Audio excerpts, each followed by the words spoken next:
Good morning, everyone. Thank you for taking the time to join us today for another session of Coffee and Flood. Today's topic is a pretty important one, as a lot of questions get asked about this when it comes to flood. Our topic is called, Am I Even in a Basement? And of course, these presentations are always question and answer sessions, so we're hoping for a lot of questions and comments from our attendees today too, to help us know some of the basement struggles you have and what you're seeing. Diana's here today to help us learn about flood and basements. So let's get started. I am Dawn Halkyard. I will be your moderator for this session, but I'm just here to kind of guide the slides and help Diana with anything that I can. And you guys mostly probably know Diana, so I'm going to let her go ahead and take it from here so she can introduce herself and get started with our presentation. Thank you, Dawn, so much. I appreciate it. I'm not IT friendly, so without Dawn, some of these things cannot happen. I can talk just fine, but this IT stuff and all the other putting together is not for me. So Diana Duke-Cody, your senior flood underwriter here at New England Excess. I'm also a commercial lines underwriter just in general. Passion for flood. Anyone who knows me knows how passionate I am about this. I've heard my whole career here, I hate flood. Flood is so hard. Flood is so terrible. Flood has unique things, but it's not that hard. And it's definitely a little less hard currently. But let's get to it. Basements are a big topic every day. So first, I always like to lead out with basically, why am I talking about flood? So are you talking about flood? I know why I'm talking about flood. And then are you talking about flood? Then we'll get through the different basement types and how many are there. Why does it matter? And then I will open the floor to any flood questions. But as Dawn mentioned, I'm a pretty bounce around kind of lady. So if you have questions, please put them in the chat. It's totally okay to interrupt if you want to unmute and ask your question. It will not preclude me from continuing. I will still hit all the big marks, but your questions are often more important than what I think you're going to ask. And hopefully I'm a slide, please. So big topic. Why am I talking about flood? And all of these, we've been choosing unique topics or topics that aren't necessarily like focused in on, but I want to reduce hurdles for agents that are facing all of this in the marketplace. Then I want to just make sure that we're educating, not just you guys, the agents, and giving you more knowledge and understanding, but so that you can better, support your insurance, because they need an expert too in you when it comes to flood. And then above all, flood is a cat coverage. It changes lives, it ruins lives, it changes communities. And really, we could all use a refresher. Things have definitely changed since the 1970s when NFIP kind of first put together this program to try to help rescue civilians from things that are going through for all of these disasters that you can't really predict or prevent from. So things are different just from 2 months ago. I know this is just from last year, but just the last 2 months, things have been a little bit different. So slide, please. And then really, are you talking about flood? As I said at the top, I know people cringe when they hear flood, or they say, oh, it's very complicated, or I don't know that it impacts us very much. Well, I just want to prove to you that that is not the case. So in the United States alone, just from 2010 to 2019, there were over 130 major flood disasters that were actually declared. That's about 13 a year. This is very different from the 10 years before that, where there was only 23 such recorded. Now, that is not to say there were not other events. These were just considered major. So a certain amount of people were impacted for all of these major ones, which means if your small community was impacted and not others, it doesn't actually go into this statistic. But then since 2000, there's been at least one flood event on average about 300 days per year. And that means major, minor, middle, anyone who's impacted, it feels major to them. So basically that's saying flood is always a constant risk wherever you are. There's no state that's immune. All 50 states and even the District of Columbia have been affected or were affected in just 2021. So everyone saw it that year. In the past 25 years before that, the US has experienced urban flooding even probably roughly every 2 to 3 days. So there's some million people exposed every day. And it's not always where we expect. So are you talking about flood? Slide, please. So these are some things you want to make sure you're carrying with you and considering and talking about with your insureds. So I just gave some statistics, and it's basically saying there's a big exposure and there's so many people, but not that many people have flood insurance. So why is that? The requirement mindset. So that's kind of that old way of thinking. If your lender didn't require it, you don't really need it. It's not impacting your loan. It doesn't actually take away your risk. It just means someone didn't tell you you must. And most people don't treat it like a priority like other policies. They think their house is more likely to burn down in a fire than a flood. Maybe next time I'll consider, or I'll include some fire statistics, Don, because it's a higher rate of flood than it is for fire statistics. So you're actually more likely to be flooded than have your house catch on fire. But I'll get statistics for next time. And the other big thing is most people feel like if it hasn't happened to them, like they're immune to it. So, oh, I've lived here 15 years. I've never seen flooding. I could introduce you to some people in Vermont, New Hampshire, North Carolina that would say 50 plus years and never were flooded, but they can't say that anymore, unfortunately. So why do we have to change that? As insurance professionals, it's our duty to make sure that our insureds understand what their risk is, not their perceived risk, but the risk we can identify and point to say, you do have a risk. Then E&O claims are definitely on the rise in many states for failing to talk about flood exposures. Going back to, and again, I'll speak just for Vermont and even some of New Hampshire, in the 2023 or 2022 and 2023 and 2024, the winter storm that kind of came through, a lot of people were impacted significantly, and they weren't necessarily in a bank required flood zone, but they were in a flood zone. So these E&O claims come from, well, you said they didn't need it, but they actually had an exposure. They felt like they could trust you as the professional, and you didn't deliver. So we want to avoid that. So your ability to communicate and talk to them about what their risks are and letting them make the decision is really the goal, again, of having these kinds of sessions. A lot of people that were uninsured or underinsured really did feel like they were, not given the real skinny on what their exposure was. So it always comes back. So how are we going to change it? What we can do? We need to talk risk versus a requirement. If it rains at your house, it can flood at your house. If you don't take flood seriously, your insurance aren't going to either. We need to talk facts about the risk. Do they actually have an exposure? If the location flooded, would they lose property or need to repair damage? Like those are the things they have to consider. And then talking openly about flood risk in your collection of coverage. It's not a one-time ask, it's an annual ask. Landscape changes after every single rainstorm. And with that, if you are selling a property coverage insurance, flood is another piece of that. They really should go hand in hand wherever you are. Up to them to buy it. You can't force anyone. But as professionals, it's our job to make sure that they know the options and things that are available for them. Slide, please.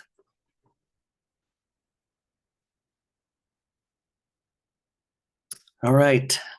I'm going to go fast, but it's because I have good slides later that kind of get deeper in here. So what are the basement types and how many are there? Well, the NFIP or FEMA kind of established 9 possible diagrams to determine whether your structure has a basement or not. I will say they're not all inclusive because they're doing their best to cover the most, right? They're not guaranteeing that they've got everyone, but that's pretty significant. So if you're looking here, the diagram number kind of goes back to their original elevation certificate and how they break it down. So that first box that you see on the upper left, which says 1A, 1B, and 3, that's basically saying you have a slab. You have no underground exposure anywhere, not on one side, not on any side. So flush with the ground. Then you have on the right there 2A, 2B, and 4. That says you have a sunken basement on 4 sides. Whether or not you can fully walk down there or if it's finished or unfinished, doesn't matter. It's saying you have on 4 sides completely underground. So if you were in your basement, you can't walk out. And then next line, you have the 8 and 9 or 8 or 9. So that's a crawl space or elevated or non-elevated subgrade crawl space. So this is saying instead of it being underground, there is a section of your home that you have to step up stairs to get into with this underground space that isn't used for anything. So even though we don't write flood on mobile homes, think about a mobile home that's on a pad, and then you actually have to walk up 3 steps to get into the building. So as this structure is kind of showing, it's saying that you have a thicker concrete pad and there's this additional space and you have to go up 2 or 3 steps to get in. They're saying that that bottom exposure is a crawl space. And it doesn't necessarily have to be 10 feet elevated or 3 feet elevated. It's just that it is elevated. Think about, I have to walk up at least 1 stair. All right. And then on the far side there, you have the elevated without an enclosure on posts, piers, or piers. Pretty sure that's post, piles, and piers, right?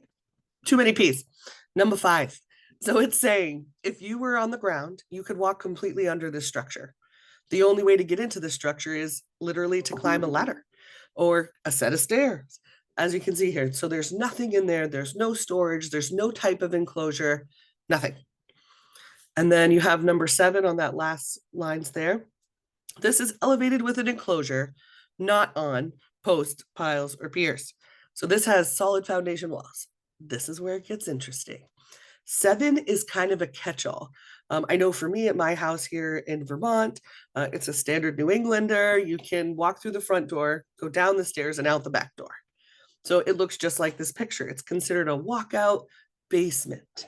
It's considered, some people call it a garden basement, where you wouldn't know it's there in the front, but when you walk out the back, you look, you come out the door and you're like, oh, there's the other 2 stories, right?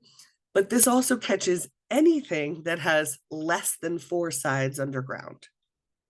So as you can kind of see in the picture, the ground is level out the front door, but out the back, it's down lower so you can walk out. These are the most common, I think, in any state that had like root cellars or wood cellars or coal cellars. Like this is what you would need. You had to get a way to get it in so you could heat the rest of the house. And now what they mean by elevated with an enclosure, it means there's all walls. So it's not open like you saw up in 5. It actually has solid walls. That could be wood, that could be concrete, but ultimately it's got all 4. And specifically, it matches the structure. And you'll see why I say that, because in item 6 on the right there, it's slightly different. This is a kind of a combination of 5 and 7, sort of, right? So on number 6, it's saying it has a small enclosure. It is on posts, piles, or piers, but that elevated part is, so I'm going to imagine in this picture, it looks like it's a walkout basement, but typically that's someone's garage. So if you've ever been, I'm going to use New Jersey because it's the most common in my brain. If you've ever been down there, after Sandy, people raised their homes, but they left their garage on the bottom. The garage is not considered a basement because it's not subgrade, it's not underground, but it is an enclosure that could have mechanicals or any other parts that kind of keep your building running in it. So that's why they kind of have to distinguish it. So if you were to say, if you have a 7, it's got all 4 walls, there's no undetermined space, no open space, no breezeway or anything. But if you have a combo, it falls into this item 6. Now, out of all of these, you have the 2A, 2B, and 4. That's a basement. Then you have 7. It's not really a basement, right? So it's, even though part of it is, it isn't. It's not considered a basement. And if or NFIP kind of takes this one again, like I said, as a catch-all. As long as you picked the correct item 7 for them, they're good. But if you picked 7 and it was a 6, that's different. It's also not a basement, but not considered the same. Yay, I didn't pick it, the government made it. All right, that was a lot in one slide, and I'm just gonna break it down a little further. Slide, please. So as I was kind of talking, like the elevation, even though they're not required, the old elevation certificate standard really does give you a great detail of what they're saying. So anything that has a subgrade is what they consider a basement, as long as all 4 sides are in there. So I won't make you guys squint or look, but basically it's breaking it down. So we talked about 1A, 1B. Basically, there is no subgrade for them. And that's what they're trying to show. Like the ground is here, they put a pad in, and then the bottom floor is on top of that. That's what you see on the 1B. On the left side, it's saying the ground. They just built right on it. And then second or third floors, no basements there. The reverse is the two below it. So on the 2A diagram, it's saying there is a subgrade structure underneath. And on the right, similar. It's got a subgrade and. So on the left, you probably can't stand in that space. On the right, you probably could. Slide. And these numbers will come back. I'll repeat them again. C2A and C2B, we'll need them later on. Similar with those same structures. So diagram 3 is saying it's kind of a split level. So they have a detached garage or something other, but it's nothing under, versus the diagram 4, which has that lower section. Again, whether or not you can keep anything in it, it's saying there's something below ground. And similar for 5 and 6. 5 is that I'm up here, you have to climb a ladder to get into me. There's nothing water could go through, people could walk underneath it. Hey, I see your whole undercarriage of your house. And then you have diagram 6, which is saying, I can do that, but there is a small section over here that water couldn't just directly go in. I can't just walk through. I have to open a door to get in and or out. So kind of a big change or difference there. They're really opposite of each other. Slide, please. And they always save the best for last because these ones came last because there are so many things out there. People build in a variety of ways. Diagram 7, it's that catch-all. You'll notice that on this image, there's C2A written like a bunch because all of this, above all else, this one has the most points that you have to put in an elevation certificate to determine, are you underground or are you above ground? But as we talked about, the 7 is saying it's not a basement. 7 diagram means it's not a basement because it's only a basement if all 4 are under subgrade. And that is not the case in the diagram 7. And similarly for a number 8, this one has an elevated crawl space. Maybe something's in there, maybe it's not. And last but not least, number 9. This one also has a subgrade space, but it also may have a garage or that small space that is, but you can walk under them. I know, again, that's a lot, and they're little pictures. I apologize. Slide, please. So of those 9 diagrams, these were all used specifically for NFIP's elevation certificates.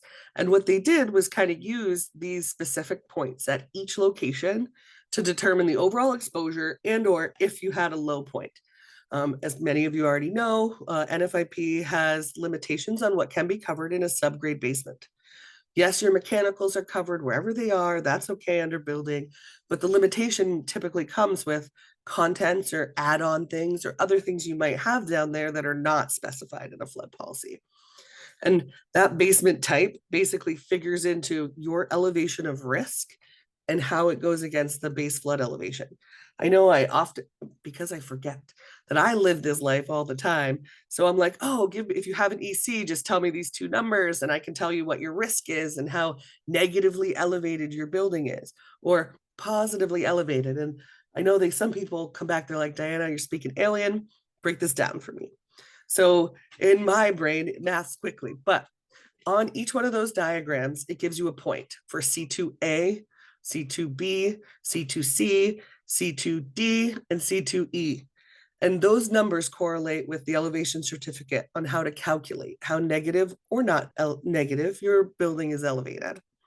Slide, please. So why does it matter? Well, what's covered in your basement and what isn't can be dramatically different between an NFIP policy and a private policy, for one. While there's some similarities, most private policies can actually let you buy back extra coverage for those items that are typically excluded in a basement. And then most people don't realize what is actually not covered in their basement because they don't even know it's a basement. And that is the struggle that we have here. So here's why it matters a little further. Slide. Any area of a building, including any sunken room or sunken portion of a room, having its floor below ground level on all sides. So as you've seen, that's 2A, 2B, and 4. No matter what, those are the ones that are considered to have a basement, and you're going to have limitations on what's covered should you have a flood claim. Also, those ones are the biggest exposure. When you think of a shower drain, most everybody in their shower, we know it goes down, right? It's a down and away. That's the goal. Now, that's how floodwater works too. So just imagine you have a 2A diagram. So you have a fully sunken basement on all sides that you can't see out. There may be one of those windows you can see from down there at eye level, but you can't walk out. Water comes up to your home. It's going to fill that space first. And often it doesn't have a way out. So if the water is, coming and is rushing in and your 5-foot basement fills quickly, where is it going to go next? Well, it's going to go to your first floor. And depending on how high the water is outside your home, maybe the second floor. And that sounds scary, but it's not impossible. And it happens at least a lot this year already. We've seen too many where 10 feet, 20 feet, 19 feet, I believe, was one of the ones in Tennessee earlier in the year. That's how high the water is rushing on the surface, right? So, not to sound scary, but you have a 5-foot basement, a 20-foot wall of water is coming towards your house. Sure, 5 feet of that's going to fill your basement, but the other 15 is literally going to come up through your house. Most people do not have a 15-foot first floor.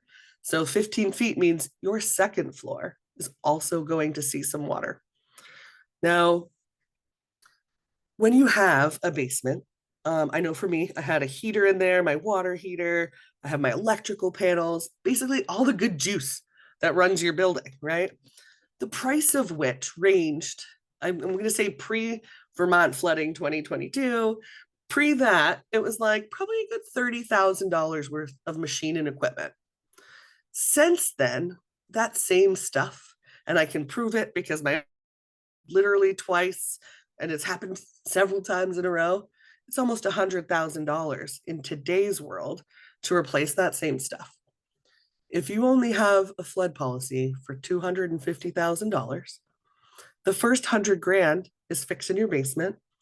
Then you have 150,000 to do with whatever you can for that other 15 feet of water that kind of came to your house. So, not trying to be dramatic, but that's really how it is, right? Basements are, they take water on and there's nowhere for it to go. So, does that mean they're worse or better? It's not really like that. It's more about what is your exposure. If you live somewhere where there is never any water, it's droughty and you have no rain, maybe your basement wouldn't fill. But as we saw a lot of in North Carolina, people on the side of mountains didn't realize that your basement can fill up there too, because the rain flows downhill. And when it gets full or inundated, a lot of buildings were actually fully sucked down the rest of the mountain. So no place is really immune. I know I gave those statistics kind of at the top, but no one's immune. But knowing what is or isn't covered in your basement really does mean a lot to those people because they should get additional coverage. If you have $100,000 in just your basement, plus your home on top, that's $300,000, $250,000 will not fix your home. So you need a little more. So knowing those exposures and getting the coverage you actually need is how you can, it's the difference between I'm never going to be able to rebuild here and I've lost everything, and we can get started again. Slide, please. So I wanted to make sure that I pointed out what is not covered. So this is a screenshot from NFIP, NFIP wording with a Lloyd's policy. So as I said many times, most flood policies start with an NFIP, and then they have to make some things broader and they can't narrow too much. But one of the things they can say is this isn't covered. And there's no kind of rhyme or reason to say they can or can't. So we talked about that negative area. So you're going to see some buzzwords in here of post-firm. What that means is a building built after you knew flood was a possibility in your community. Most people in their mind think 1974. That's not always true because in 1974, we didn't know every area that was flooding. They remap and add new communities over time. So in this case, keep it in your mind of when did this community start participating in the NFIP? Because that's the date. that determines anything built after that date is post firm.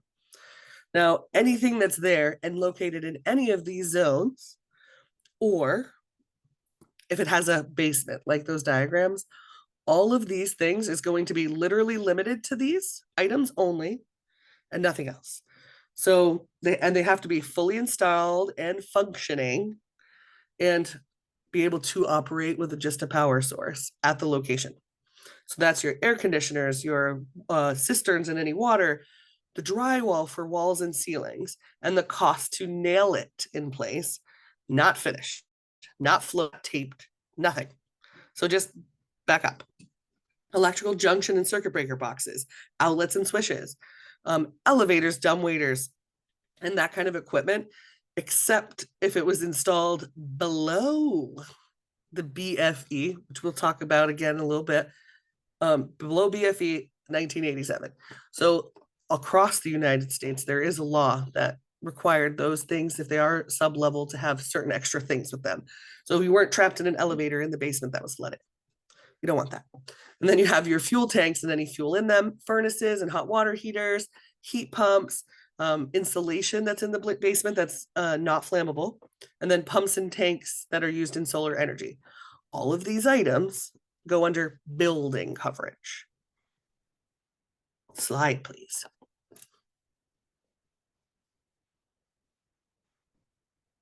All right, to continue, stairways and staircases that were attached to the building and not separated from it by any elevated walkway, sump pumps that are down there, water softeners and their chemicals, well water tanks and pumps, any required utility connections for anything that's on the list, and your footings, foundations, and posts and pilings and all of that good jazz, and your foundation walls and or anchoring systems also needed for the supporting of the building falls under building. And then asterisk, the cleanup of that same stuff is also in there. And then on the content side of things, it's limited to the following. Similar idea of if you are post firm, or if you have that sunken basement with those diagrams, only these things if they were installed and or functioning at that time.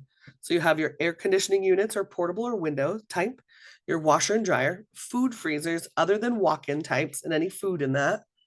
Slide, please. That's it. Why was that so short? Why was it so short? Because they don't cover any stuff in your sunken basement, right? It's literally that and that only. Unless you have a private flood policy where you can then buy contents back. And it's typically up to a certain amount. I think the most that I've seen recently for primary homes is a buyback of 100,000 in your basement. It has limits though. It's not going to cover your fur or your cash or whatever, but it would cover your sweatshirts and your knickknacks and other things. It will not cover like a Monet, so don't keep that in your basement. There's limits on that. We talked about that in our last one on what special limits were, but you can buy it back. Now, I understand NFIP is closed currently. I don't know when it will open, or if it will open, or how it will open, or what will happen. I can't speak to that. But I can say that right now, the private market is still open. They're all still doing business, and there are a lot of options out there to get additional coverage in your basement if you need it or want it. So what can you do? Know your basement type and get the proper coverage for your risk. If you have $100,000 worth of mechanicals in your basement, you're going to want to rethink the limit you want. So my building's worth 250,000. Is it? Like, just make sure that if your house was washed away tomorrow, that 250K would work. But ultimately just know what you need to get coverage for, and take that into consideration on how much machinery costs in a basement that would fill up first.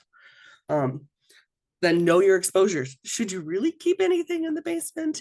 So I learned my lesson after the first one. I lost way less personal stuff after my house flooded the first time. Still lost some stuff because that's where the washer and dryer was.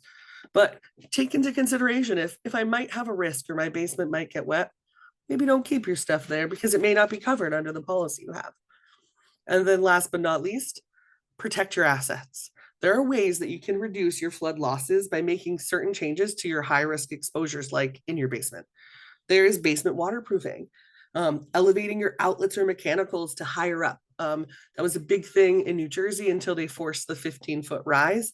Like electric panels literally on the ceiling, but their basement was 7 feet. How high could it come? There are things you can do if you don't see the ocean waves coming in, right?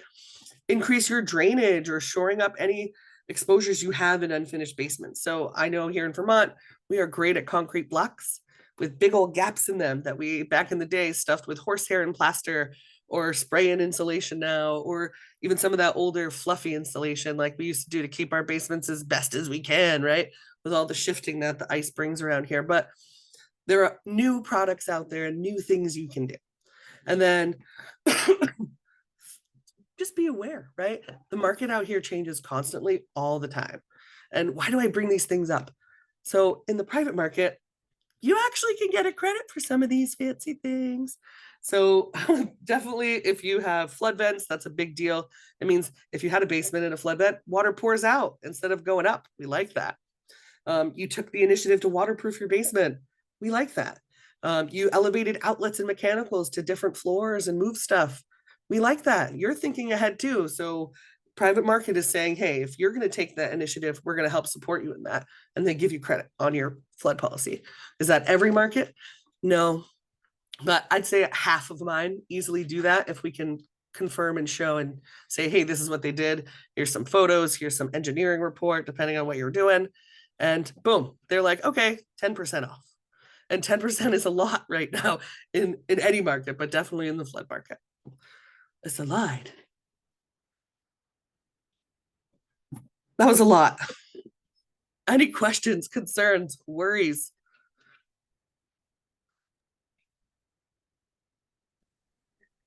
We did get a comment earlier just to share a common term too for diagram 7. A common phrase that they saw there is daylight basements. So it's been common that they call them. Yep. So I'm from Jersey. We call it a garden, but yes, it's a daylight basement, meaning you can walk out and see the sun without having to go upstairs. So yes. Perfect. And there's a great question that just came in. It says, what resource do you use to determine when a community joined the NFIP? Yes. So actually the NFIP or FEMA website, you can actually get a list of all communities. So I have 4 versions of the same. I have a national one that's every state with every city. And then I have localized ones for each state that we write in. So I have one for Vermont, New Hampshire, Maine. They update as frequently as the government wants. Sometimes, I, no matter what, try to pull new ones every 3 months. It's not always a guarantee that I catch them in that first 3. Sometimes I don't catch it till the second one. But at any time, if there's a look live, because those are specifically published by the NFIP, and unfortunately, they do turn people off. They suspend them, or they might turn into an emergency or otherwise. But that's one of the things that's one of the tools that I use. I keep them on my desktop and refer to them anytime that we need to. Because it actually comes up more now because of a lot of the mapping changes that they did. And then there's another one that full basement, but part of the home is a slab. You want to rate it. If there's any basement, any sunken, you want to rate it that way. And why that's important is it can determine whether you get paid out in your claim at all. So if you say it didn't have a basement, and then when they come to review and it has a basement, I mean, it's the government, so I don't know how they 100%, maybe you'll correct me if I'm wrong, but they say, because of this, we have to treat it like this. And then you only get the portion that they would cover if you had told them it was a basement, but then they non-renew your policy and tell you have to rewrite it correctly. In the private world, we're going to treat it the same. So another part of most flood policies or any insurance policy says if there's any lies or omissions or differences at the time of complaint or at time of a claim, it's reviewed as if they knew it all up front to make sure they're giving the insured the benefit of the doubt, but not always. Diana, the NFIP goes through reformation. So if the adjuster gets out there and finds something different, they will correct the policy after it goes through reformation and adjust it as to what it should have been, outside of course. But that will slow down your claim by a minimum of a month. At least, because they're saying we have mismatching data, then they have to go back and create it as if, like, I've done it on my end in the background where, all right, we rated it as this. If I had gone back in time to that exact date we rated based on it not having a basement, I literally have to rate it as if it did back to that old date and say, what was the difference? And then if there's a claim at this point, say, would they have had coverage? Would they not have had coverage? And you're right, it takes not only a month. That's generous, I say. I know on mine it was very complicated, and it actually went back to like Joe's question of this one. This one had a slab and a basement, so it could have gone either way, but no. Per the guidelines, if it has a basement, you have to, even if it has multiple, you have to choose basement if it has a sunken area. So 100% right there. We don't want to slow down claims. That it's not the time. That's not the time. I know some carriers in the private market now are actually asking for photos so they can help make sure that you have selected whether it is a basement or not. I've also seen carriers that just say they don't care anymore. They change their wording to say at the time of a claim, if you have this, this is what we cover. If you have this, this is what we cover. So that's makes it easier for the insurance carrier because they don't have to separately rate or distinguish these things. But it leaves a little bit less than to be desired, I think, at the time of a claim, having been someone on the other end of a claim too myself. Of I don't want to guess at the time of a claim what's covered. I'd like to I thought I was buying this, you know, and they're like, well, we didn't know, or if we didn't know. Like mine was weird because technically 4 sides of my home, but not all 4 were underground because the dirt comes around on the third, and I can walk out though, but it wasn't completely. So there was a little bit of like, like what's the word I'm looking for? Um, there was just a little bit of uncertainty. So obviously they're gonna go on their side of things, not towards me, the insured. They're gonna err on their side of caution. We don't want to slow down claims. So if we know up front, and I know for me, for private, we ask you for a new flood app every year. If you find out different on the renewal, let's fix it at the renewal, right? Like, let's not wait till a claim. Like, we want to know now if we can. And then we do have a comment in here about prior flood chats can be accessed on YouTube. And yes, so New England Access Exchange does have a YouTube channel, and we have started uploading all of our coffee end, which right now it's just coffee and flood, because that's been a huge topic, but we're going to continue adding additional ones on there as well. And I am going to send out to everybody a copy of the slides after this presentation, and I will share a link to that web channel as well, so you guys can watch prior editions. And share it with your friends, okay? Everyone needs to be talking about this because it literally happens every day. So when I started this and my statistics, I'm using 3 years ago. If I did it today, it's 341 days so far. Like if we look from today back a year, 341 of those days had flood somewhere in the United States or District of Columbia. All right, awesome. I'm sorry I kept everyone a little late. I appreciate you holding out there for me. There's a lot to cover. It was very good information, though. Basements are always an important topic. Thank you guys very much. I appreciate it. If you have any questions or concern, you know how to find me. Is there a specific topic you'd like one of our underwriters to cover in our next Coffee End series? Please feel free to comment below or send an email. In addition, marketing is also always available to schedule a virtual meeting to discuss your surplus and specialty lines needs.